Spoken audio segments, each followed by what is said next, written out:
Hello guys, আজকে তোমাদের সাথে শেয়ার করব ডিমের অমলেট কারি। ভীষণ টেস্টি হয় খেতে বন্ধুরা, ভাত রুটি পরোটা সব কিছুর সাথে খেতে ভীষণ ভালো লাগবে।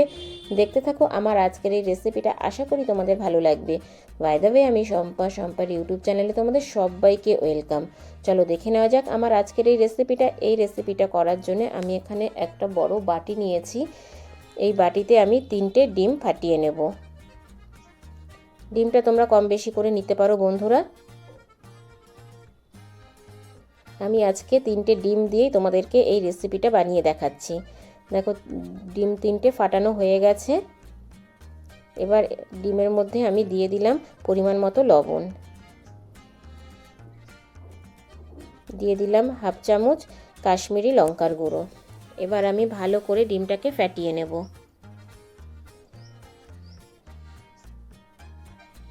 ফ্যাটানো হয়ে গেছে বন্ধুরা, এবার সাইড করে রেখে দিলাম। এবার আমি একটা মশলা তৈরি করব। আমি একটা ছোট বাটি নিয়ে নিয়েছি, তাতে নিলাম 2 চামচ টক দই,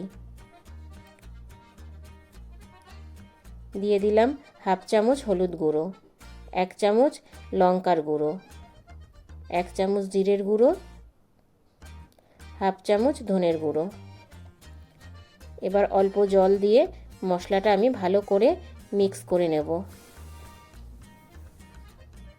তবে বন্ধুরা এই রেসিপিটাতে টক দই দেওয়ার চেষ্টা করবে, টক দই দিলে পরে কিন্তু রেসিপিটা খেতে ভীষণ টেস্টি হয়। আর এইরকম একটা রেসিপি থাকলে দুপুরবেলা গরম ভাতের সাথে জাস্ট জমে যাবে।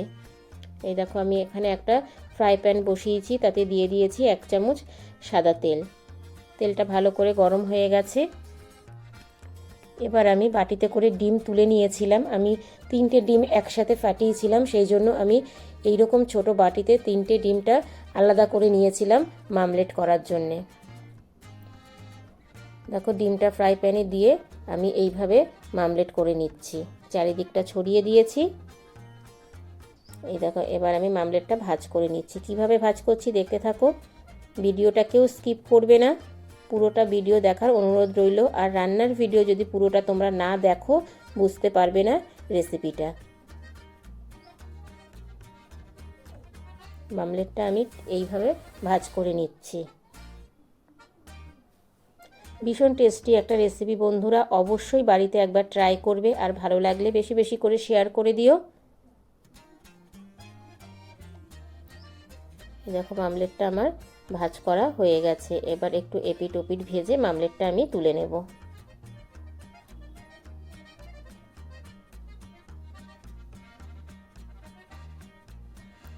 মামলেটটা এবার তুলে নিচ্ছি। এইভাবেই কিন্তু আমি 3টে ডিমকে মামলেট করে নিয়েছি। আর এইদিকে দেখো আমি আবারও একটা কড়াই বসিয়ে দিয়েছি, তাতে দিয়ে দিচ্ছি সাদা তেল। তেলটা হালকা গরম হয়ে গেলে দিয়ে দিলাম 2টো শুকনো লঙ্কা, দিয়ে দিলাম একটা তেজপাতা মাঝখানে ছিঁড়ে, আর দিয়ে দিচ্ছি গোটা গরম মশলা, দারচিনি, এলাচ আর লবঙ্গ। ফোড়নটাকে একটু হালকা করে ভেজে নেব।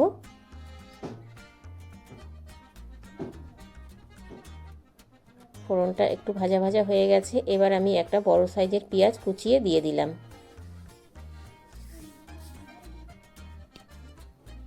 পেঁয়াজটা ঠিক এইভাবে লম্বা লম্বা করে কুচিয়ে নেবে বন্ধুরা। পেঁয়াজটা এবার আমি একটু ভাজা ভাজা করে নেব।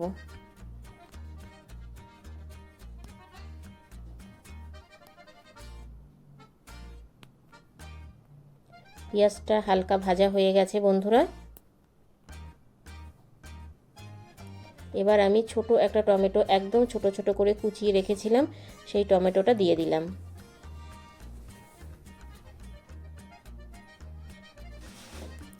এবার আমি দিয়ে দিচ্ছি হাফ চামচ লবণ। লবণটা দিয়ে আবারও ভালো করে আমি মিশিয়ে নিচ্ছি। এবার দিয়ে দিলাম হাফ চামচ রসুন বাটা, হাফ চামচ আদা বাটা। ভালো করে এবার আমি পেঁয়াজের সাথে কষিয়ে নেব। দেখো বন্ধুরা মশলাটা অনেকটাই কষে এসেছে। এবার যেই মশলাটা আমি বাটিতে করে রেখেছিলাম সেটা দিয়ে দিলাম। আবারও ভালো করে আমি সব মশলাগুলো একসাথে কষিয়ে নেব। তবে এই মশলাটা দেওয়ার সময় কিন্তু গ্যাসের ফ্লেমটা একদম লো করে দেবে, না হলে দইটা কেটে যেতে পারে। এবার আমি 2 মিনিটের জন্য ঢেকে দিলাম। ফিরে আসছি 2 মিনিট পরে। দেখো বন্ধুরা, 2 মিনিট পরে মশলাটা কিন্তু অনেকটাই কষে এসেছে আর একদম তেলটা বেরিয়ে গেছে। মশলা থেকে যখনই দেখবে এইরকম তেল ছেড়ে দিয়েছে তখনই বুঝবে মশলাটা কিন্তু কষা হয়ে এসেছে। এবার আমি এতে দিয়ে দিচ্ছি পরিমাণ মতো জল, তবে জলটা কিন্তু উষ্ণ গরম করে দেবে বন্ধুরা। এবার একটু ফুটতে দেব। দেখো বন্ধুরা, ফুটে এসেছে।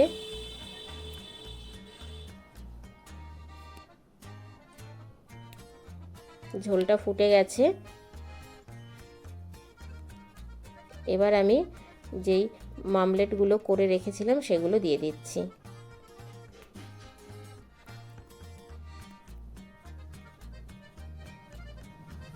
দিয়ে একটু ভালো করে নাড়িয়ে চাড়িয়ে নিচ্ছি।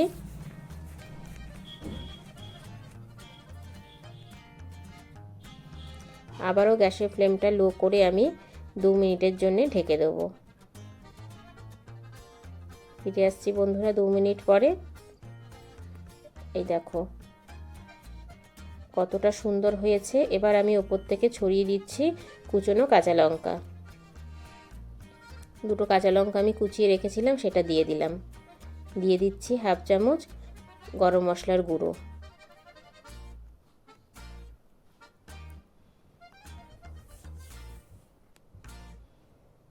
এবার একটু নাড়িয়ে চাড়িয়ে দিচ্ছি বন্ধুরা।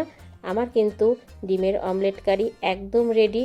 কেমন হয়েছে বন্ধুরা ছোট্ট একটা কমেন্টস করে জানিও, কারণ তোমাদের ছোট্ট ছোট্ট কমেন্টস আমাকে ভিডিও করতে অনেক বেশি উৎসাহ দেয়। আমার তো ভীষণ ভালো লেগেছে, তোমাদের কেমন লাগলো তোমরা জানিও। এই দেখো বন্ধুরা, একদম লোভনীয় একটা রেসিপি, অবশ্যই বাড়িতে ট্রাই করবে, যেটা ভাত, রুটি, পরোটা সব কিছুর সাথেই খেতে ভীষণ ভালো লাগবে।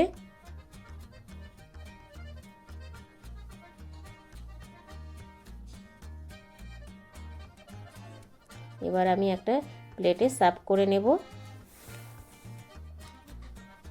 এই দেখো। তা আজকে রেসিপিটা কেমন লাগলো অবশ্যই তোমরা ছোট্ট একটা কমেন্টস করে জানিও। বাই দ্য ওয়ে, এতক্ষণ দেখছিলে শম্পার ইউটিউব চ্যানেল। আবার দেখা হচ্ছে তোমাদের সাথে নেক্সট কোনো রেসিপিতে। ততক্ষণের জন্য টাটা, বাই বাই। সবাই ভালো থেকো, সুস্থ থেকো। আর যদি আমার চ্যানেলটা নতুন ভিজিট করে থাকো, আমার চ্যানেলটাকে সাবস্ক্রাইব করে পাশে থাকার বেল আইকনটা অল করে দিও। যখনই আমি নিত্য নতুন ভিডিও আপলোড দেব তোমাদের কাছে পৌঁছে যাবে। Thank you for my watching.